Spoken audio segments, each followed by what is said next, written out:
Ang kwentong ito ay hango sa totoong buhay. Karanasan ito ni Daguldol.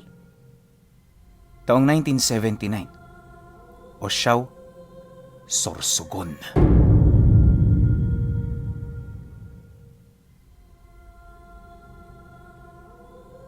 Noong mga panahong ito, nasa edad 18 anyos pa lamang si Daguldol. Kagaya ng maraming bata, isinilang siya sa pamilya na hindi gaanong marangya. Gayunpaman, napakasaya ng naging kabataan niya. Bukod sa marami siyang kaibigan, suportado rin siya ng kanyang mga magulang sa halos lahat ng bagay na alam ng mga itong makabubuti sa kanya. Ayon sa kanyang ama, isang beses ka lang mabubuhay sa mundong ito, kaya hanggat marami ka pang oras gawin mo na ang mga bagay na gusto mo, sapagkat kapag panahon na ang lumipas, hinding-hindi mo na ito maibabalik pa. At ang pawang mararamdaman mo ay ang matinding pagsisisi dahil sa hindi mo nagawa ang mga gusto mong gawin sa buhay. Dagdag pa ng kanyang ama na sa mundong ito hindi ang kabiguan sa pagkamit ng yaman ang totoong kabiguan. Bagkus ang pagbebenta ng oras dahil sa pagpapaalipin sa iyong mga pangarap na gusto mong makamit. Hangad ng bawat isa na magtagumpay, pero hindi tayo sigurado na sa hinaharap na ating iniisip ay naroon pa tayo. Kaya bawat minuto at oras ay mahalaga. Gawin mo ang mga bagay na gusto mo. Dahil sa ganoong paniniwala ng kanyang ama, kaya naging malaya si Daguldol. Minsan nga, sa sobrang pagkaabala niya sa kanyang mga ginagawa, hindi na siya halos nakakatulong sa kanilang pamamahay. Kaya naman kapag napapansin ito ng tatay niya, pinapangaralan siya nito na mahalaga rin naman kahit papaano ang pagtulong sa pamilya. At sa sandaling marinig ito ni Daguldol, hindi siya nagdadalawang isip na tumulong at paglaanan ng oras ang kanilang tahanan. Alam niya kasing pasensyosong tao ang tatay niya, kaya ayaw na ayaw niya yung masagad. At sa paglipas ng mga araw at buwan, naging maayos naman ang estado ng kanilang buhay. Nga pala pinuno, ang trabaho ng tatay niya ay pagsasaka lang, habang yung nanay naman niya naglalako ng mga kakanin at gulay sa baryo. Sinasamahan ito ng kapatid niyang babae para naman hindi yun gaanong mahirapan. At kapag wala na ang mga magulang nila sa bahay, siya ang nag-aasikaso sa kanyang mga kapatid. Kinahapunan, pag-uwi ng tatay niya, tsaka pa lamang siya nakakalaro. Dahil dito, halos abutan siya ng gabi sa kalsada. Di naman kasi yun mahigpit sa bahay nila, kaya kahit na anong oras makakauwi siya. Ang mahalaga, huwag niya lang kakalimutan na magpaalam. Aminado rin naman kasi si Daguldol na batang kalsada siya.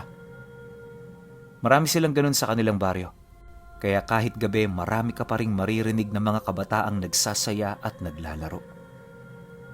Dagdag pa niya na, mas lalo silang dumarami kapag sumasapit ang kabilugan ng buwan. Sa kanilang lugar kasi noon, hindi gaanong uso ang tungkol sa mga aswang. May mga kwentong kababalaghan, pero hindi ito ganun kalala kagaya ng sa ibang lugar. At yung mga kabataan din doon, sa halip na makinig sa mga ganoong kwento, mas pinipili nilang maglaro.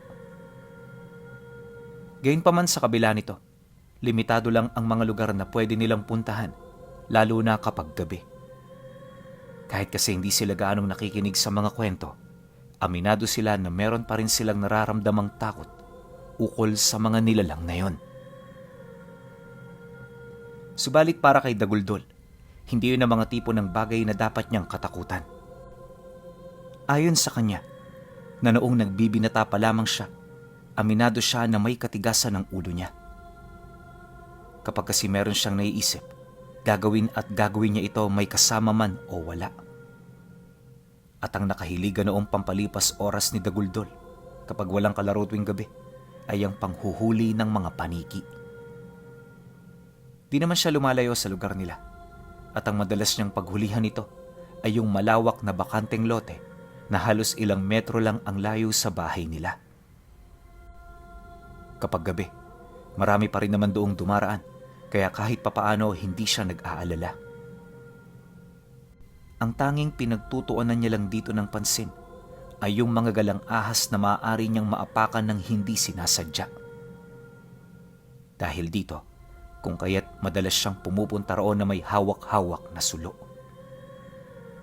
Minsan lampara pa ang kanyang dala para pwedeng mailagay sa lupa kung may titirado rin siya. Ang kaso lang, sa kabila ng ganoong paraan, nanatiling mas marami ang gabi na wala siyang huli. Ayos lang naman yon para kay Daguldol, sa kadahilan ng alam niya na hindi naman nila gaanong kailangan ang kanyang mga nahuhuli. Madalas kasi sa mga paniki, pinaglalaroan niya lang o hindi naman kaya'y ibinibigay sa mga kaibigan ng kanyang ama para gawing pulutan. Literal na pampalipas oras niya lang ang ganoong hilig, kaya hindi siya gaanong naghahangad dito ng kapalit. Subalit makalipas lang ang ilang buwan, may napansin siyang kakaiba sa bakanteng lote na palagi niyang pinupuntahan. Noon kasi, hindi gaanong marami ang paniki roon. Pero nung may nabuntis sa katabing bahay na malapit lang dito, dumami yon ng dumami. 6:00 pa lang ng dapit hapon, kitang-kita na niya ang mga paniking nagsisikumpulan sa mga puno. Napakaiingay nila at habang pinagmamasdan niya ito, parang may gusto itong ipahiwatig sa kanya. Basta, hindi niya talaga gaanong maintindihan ang kanyang kutob. Dagdag pa niya na, habang dumaraan ang mga gabing bumibisita siya rito, parang bumibigat ang paligid. At yung simoy ng hangin napakalamig. Sa puntong isang ihip lang, matatanggal sa katawan ang mga tumatagaktak mong pawis. Noong una hindi ito gaanong pinapansin ni Daguldol, kahit may nararamdaman na siya. Kaya naman patuloy lang siya rito sa paninirador hanggang sa sumapit ang isang gabi na nakasilay siya ng hindi kaaya-ayang nilalang. Magbabandang 10:00, patuloy pa rin siya sa pangunguha ng mga paniki. Nasa mahigit 20 na noon ang nahuli niya, pero dahil sa dami nito, di pa rin siya tumitigil hanggang sa may makita siyang malaking uri ng nilalang na nakabitay sa sanga ng puno na hindi gaanong naaabot ng liwanag. Habang pinagmamasdan niya ito, dahan-dahan naman siyang lumalapit. Hindi niya mawari kung ano ang nilalang na yon. Gawa ng maliban sa punong-puno ito ng balahibo, parang paniki rin ang hugis ng katawan nito. Pero dahil sa masyado itong malaki, alam niya na malayong malayo ito sa pagiging paniki. Walang sabi-sabi, agad siyang humanap ng pamalo sa paligid at nung makakita siya ng tangkay ng bayabas, dali-dali niya yung kinuha. Sa hindi malamang dahilan, imbis na matakot itong si Daguldol, nagdesisyon siyang paluin ito sa likod gamit ang buo niyang lakas. Paglapat naman ng tangkay ng bayabas sa nilalang, bigla itong umatungal ng napakalakas kasabay ng pagkalaglag nito sa puno. Nang marinig naman niya ang garugal nitong boses, dito pa lamang siya nakaramdam ng takot. Alam niya na hahabulin siya nito, kaya naman bago pa man yun makabangon, kumaripas na siya ng takbo. Pagdating niya sa gilid ng kalsada, may nakita siyang dambuhalang paniki na bigla na lamang lumipad at mabilis na naglaho. Ano man yun, naniniwala siya na hindi ito ordinaryong hayop. Pagka-uwi niya ng bahay, nadatnan niya ang tatay niya na kasalukuyang nag-aayos ng mga gamit. Gapasan kasi kinabukasan, kaya naghahanda ito upang hindi yun makaranas ng aberya sa kanyang trabaho. Pagsilay naman ito sa kanya, agad siya nitong inutusan na lumapit dito. Pinatulong siya ng kanyang ama sa mga ginagawa nito habang pinag-uusapan nila ang mga ginawa niya buong maghapon. Sa pagpapatuloy ng kanilang pag-uusap, dito na siya napilitang ilahad ang tungkol sa mga nangyari sa kanya.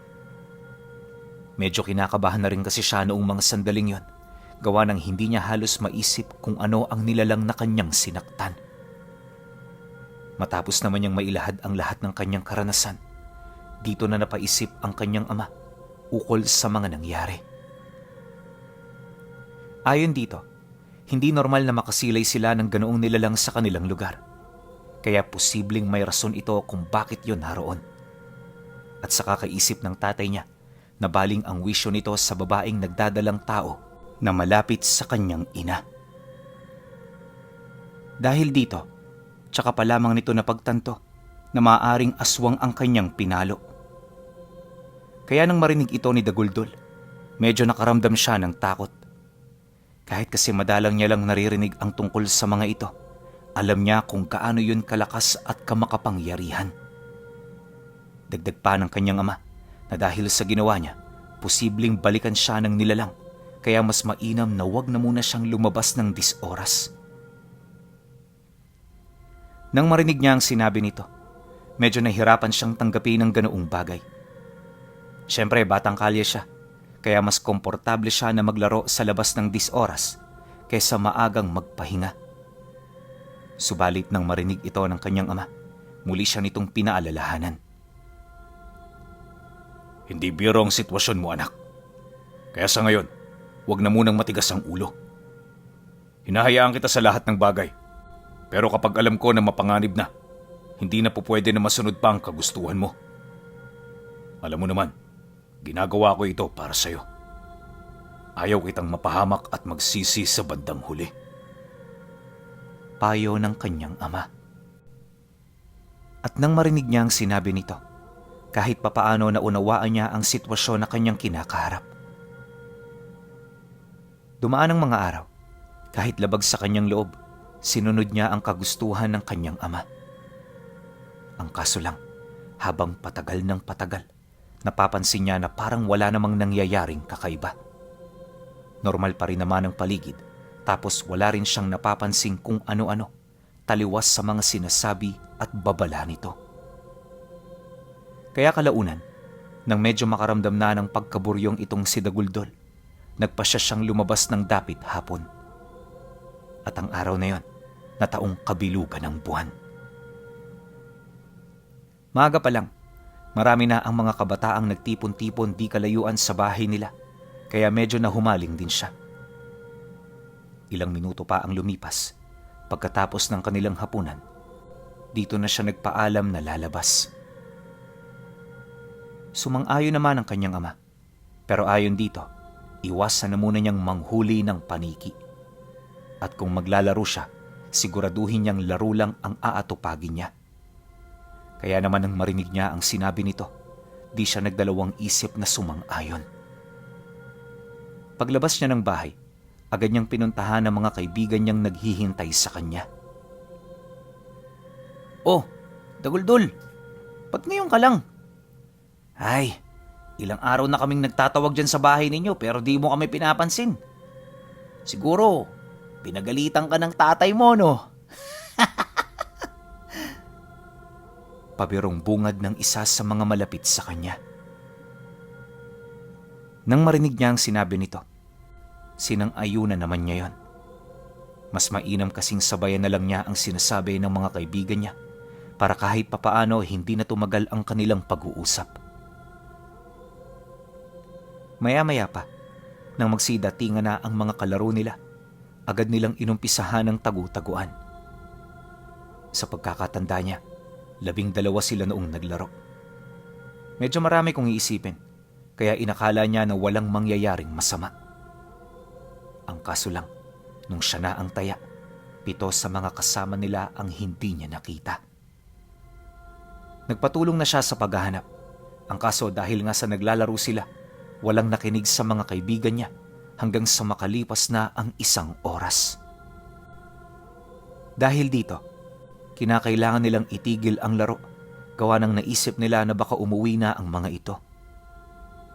Halos mahigit 3 oras silang naghintay, ngunit sa kasamaang palad wala nang nagpakita. Kaya naman imbis na ipagpatuloy pa, nagdesisyon na rin silang umuwi na sa kanila. Kinabukasan, habang nasa kasarapan siya ng pagtulog, bigla silang binulabog ng isang nakakabahalang balita. Pamilya ng mga biktima ang personal na lumapit sa kanila para magtanong sa kanya. Kaya naman nang marinig niya ang pagtawag ng kanyang ama, dali-dali siyang bumaba para kaharapin ang mga ito. Pagdating niya sa sala, bumungad sa kanya ang 3 magulang na kanina pang umiiyak. Paglapit niya rito, di na ito nagdalawang isip na magtanong ukol sa nangyari noong nagdaang gabi. Dagdag pa ng mga ito, na natanong na nila ang iba niyang kaibigan, ngunit sa kasamaang palad hindi nito naturo ang kinaroroonan ng kanilang mga anak. Mariin din itong inilahad na hindi siya nito sinisisi, kaya wala siyang dapat na ikabahala.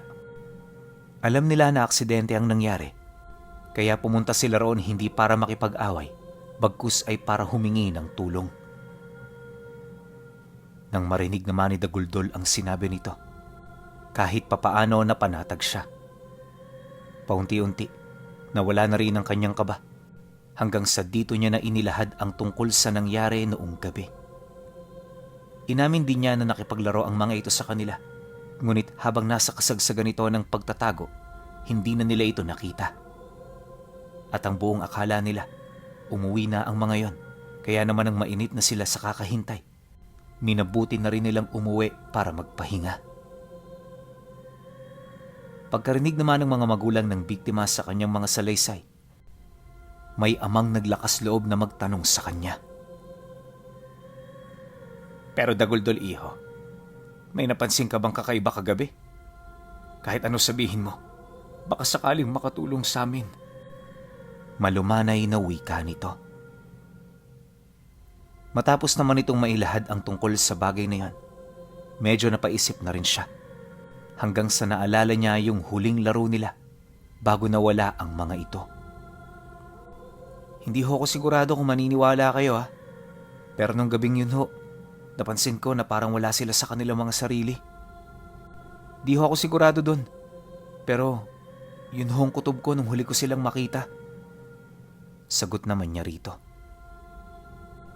Nang marinig naman yon ng lalaki, hindi na ito nakapagsalita.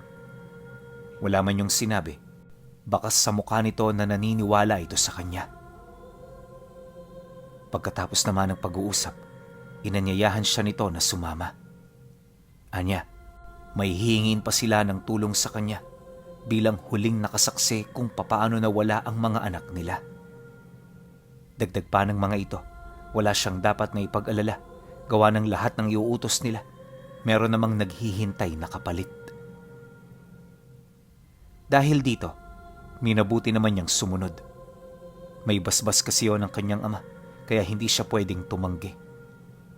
Maliban sa ganoong rason, kaligtasan ng mga kaibigan niya ang kanyang iniisip. Kaya kahit marami siyang gagawin, pinaglaanan niya yon ng oras. Ilang minuto pa ang lumipas, nakarating sila sa bahay ng manggagamot na nakatira sa dulong parte ng kanilang baryo. Kilala yon ni Daguldol, gawa ng ito ang nanggagamot sa kanya kapag meron siyang iniinda. Pagpasok naman nila sa loob, agad na sumalubong sa kanila ang matandang nanggagamot. Nasa 7 ang pasyente nito noong umaga, kaya napilitan silang maghintay kahit nagmamadali sila. May mga gusto namang magpasingit, pero nirespeto ng bawat pamilya ang karapatan ng mga ito. Dahilan nila, lahat silang naroon ay merong pangangailangan sa matanda, kaya hindi sila pwedeng sumingit sa pila. Dagdag pa ng mga ito na, di naman sila gaanong nagmamadali, kaya ayos lang kahit abutin sila ng hapon. Nang marinig naman yun ng mga pasyenteng naroon, taus-puso naman yung nagpasalamat. Ayon kay Daguldol, bandang tanghali na nang natulungan sila ng manggagamot. Wala naman yung ginawa sa kanya, maliban sa pagtatanong ukol sa mga nangyari. Pagkatapos sinamahan siya nito patungo sa lugar na kanilang pinaglaruan. Maingat nila yung nilibot hanggang sa napadpad sila sa bakanteng lote. Noong una wala silang napapansing kakaiba, pero habang pinapasok nila ang looban nito, medyo dahan-dahan ang umaalingasaw ang kakaibang amoy. Kaya nang mapansin ito ng manggagamot, patuloy nitong sinundan ng pinagmumulan ng napakabahong hangin hanggang sa mapadpad sila sa isang liblib na bakanteng lote. Paghawi ng manggagamot ng mga talahib, Dito bumungad sa kanila ang nakatambak na katawan ng mga kaibigan niya. Lahat yon wala ng buhay, tapos wakwak na ang mga katawan. Nawawala na rin ang kanilang mga laman loob, na animoy kinain ito ng isang mabangis na hayop. At ang mas nakakabahala pa sa lahat ay yung bilis ng pag-agnas ng kanilang mga katawan. Ayon sa manggagamot, hindi ito posible, lalo pat isang gabi pa lamang ang nakakalipas.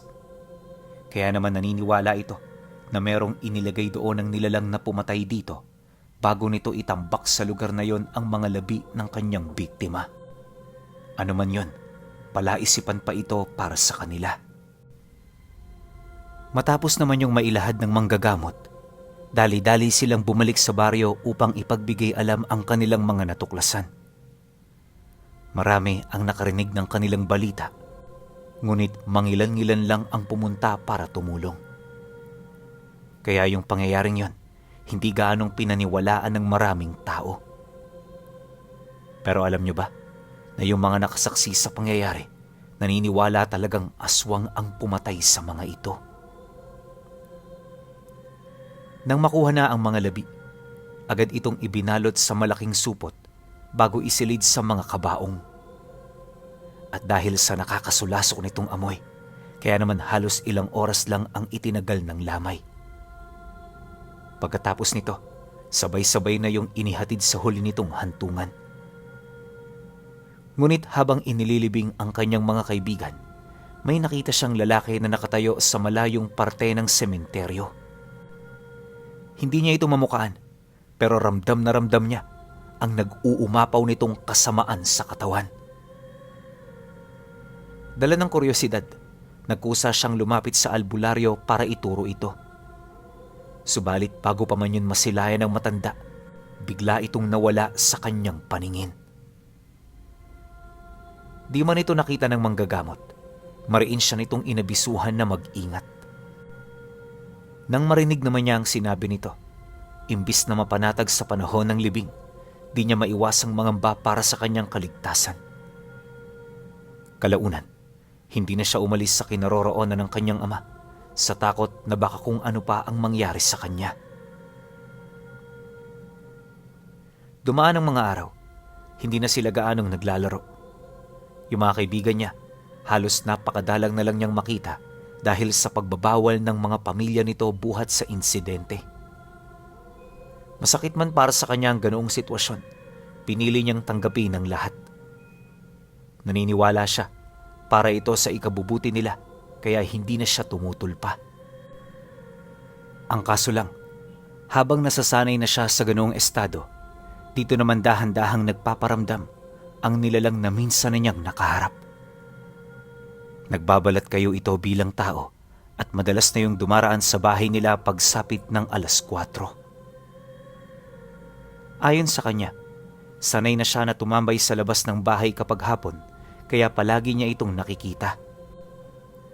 Noong una, hindi niya yun gaanong pinapansin. Ngunit nang masipat niya ang marka ng pilat sa may bandang leeg nito, doon na siya nagsimulang maghinala ng kakaiba. At magmula noong napansin niya ang pilat na yon, palagi na ring nagpapang-abot ang kanilang paningin. Dagdag pa niya na, hindi niya ito kilala, pero malakas ang kanyang kutob na nagkatagpo na silang dalawa. Ang hindi lang malinaw kung saang lugar ito nangyari. Dahil sa ganoong sitwasyon, medyo umiiwas na rin siya na tumambay kapag hapon. Bale ginagawa na lang niya ito kapag maagang umuuwi ang kanyang ama. Kapag kasama niya kasi ang tatay niya, hindi niya nakikita ang matandang lalaki. Pero yon ang akala niya. Isang hapon, habang nagkakape silang dalawa, dumaan ito nang nakasakay sa itim na kalabaw. Mapangahas itong tumigil sa harapan ng kanilang bahay, kaya naman agaran itong napansin ng kanyang ama. Pagsilay naman ito dito, dali-dali yung napatayo at lumapit sa pintuan ng bahay nila. "Ano yun, Manong? May hinahanap ba kayo?" Bungad na tanong ng tatay niya. Nang marinig naman yon ng matanda, hindi ito kaagad na sumagot, bagkus ang ginawa nito ay tumingin sa kanya. Si Daguldol naman noon, medyo kinabahan kasi yung tingin ng matanda parang may halong galit. Kaya naman ang ginawa niya, yumuko na lang siya. Iniwasan niya na tingnan ito sa pagbabaka sakaling tuluyan siya nitong lulubayan. Subalit hindi ganon ang nangyari. Kahit kasi nakayuko siya, ramdam niya na nakatitig pa rin ito sa kanya. Maya-maya pa, nang mainip na sa kahihintay ang tatay niya, muli itong nagtanong dito sa ikalawang pagkakataon. At nang marinig naman yon ng matanda, may hinahon itong sumagot ng, Wala naman. May tinitingnan lang. napakatipid ng mga sinabi nito na parang merong iniiwasan. Di nagtagal, kahit hindi pa tapos ang kanilang pag-uusap, nagkusa na itong umalis. Wala itong naging paalam sa tatay niya, kaya nung umusad ito, agad namang nakaramdam ng pagkainsulto ang kanyang ama. Walang sabi-sabi, dali-dali niya itong sinundan hanggang sa mapigilan na nito ang sinasakyan nitong kalabaw. Si Daguldol naman noon, paulit-ulit na rin yung sinisigawan na hayaan na lang ang matanda upang makaiwas sila sa gulo. Ang problema, hindi siya nito pinakinggan. Maya-maya pa, nang magpang-abot na ang mga ito, doon na yon pinagsisigawa ng kanyang ama. Galit na galit yon. Animoy hindi nito kayang palampasin ang pambabastos nito sa kanila. Kalaunan, dala ng pag-ieskandalo nito, naagaw na nito ang atensyon ng maraming tao. Kaya nang masipat ito ng matanda, agad naman yung sumibat kasabay ng mahinahon nitong pagwika sa tatay niya. Ginusto nyo ito. Kaya wag mong pagsisisihan ng mga mangyayari. Galit na bulong nito sa kanyang ama. Matapos nitong makapagsalita, hindi na nila ito natuntun pa. Pagtipo naman ng mga tao, tanging ang tatay na lang niya ang napansin ng mga ito. Sinubukan din itong hanapin ng matandang nambastos sa kanila, ngunit sa kasamaang palad hindi niya na yon nakita pa. Nung mapansin naman yon ng kanyang ama, tahimik itong bumalik sa kanilang tahanan habang maiging pinag-iisipan ang mga nangyari. Hindi kasi ito halos makapaniwala sa kanyang mga nakita, kaya paulit-ulit itong naghanap ng kasagutan ukol sa biglaang pagkawala ng matanda. Ang kaso lang, kahit anong gawin ito, wala itong maisip na paliwanag ukol sa mga nangyari. Nang mapagtanto naman yon ni Daguldol, dali-dali siya ritong lumapit kasabay ng pagwika niya rito ng, Tay, hindi kayo nasisiraan ng bait. Totoong mga naranasan nyo kanina.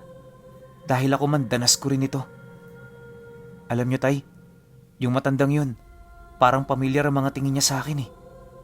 Minsan ko na itong nakita, noong naninirador ako ng paniki sa bakanteng lote. Mahirap man tong paniwalaan pero ito lang ang naiisip kong kasagutan sa mga tanong mo. Nang marinig naman yon ng kanyang ama, bigla itong napatahimik. Pagkaraan pa ng ilang minuto, nang maunawaan itong mga sinabi niya, hindi ito nagdalawang isip na maghanda. At kahit maaga pa, nagsarado na ito ng bahay nila. Kinagabihan, sa kalagitnaan ng tahimik at payapang gabi, bigla silang nakarinig ng malalakas na pagkatok at pag-iyak. Kapansin-pansin din ng nilalang na umiikot sa kanilang tahanan na animoy naghahanap ng malulusutan.